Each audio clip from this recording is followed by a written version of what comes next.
నిజాంపేట మండల కేంద్రంలో బుధవారం ఉదయం వీఆర్ఏ వారసుల్ని ముందస్తు అరెస్టు చేసి పోలీస్ స్టేషన్కు తరలించారు. ఈ సందర్భంగా వారు మాట్లాడారు. వీఆర్ఏ జేఏసీ పిలుపు మేరకు 61 పైబడి వీఆర్ఏ వారసుల సమస్యలు పరిష్కరించాలని హైదరాబాద్ గాంధీ భవన్కు వెళ్తున్న తరుణంలో పోలీసులు గృహ నిర్బంధం చేసి అరెస్టు చేయడం దారుణమని ఈ అక్రమ అరెస్టులకు నిరసన తెలిపారు.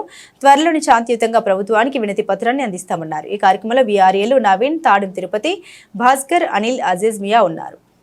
వీఆర్ఏ 61 ఎబో వారసుల తరపు నుంచి గాంధీ భవన్లో రిప్రజెంటేషన్ ఇద్దామని చెప్పేసి ఈరోజు మేము జేఏసీ తీర్మానం చేసింది.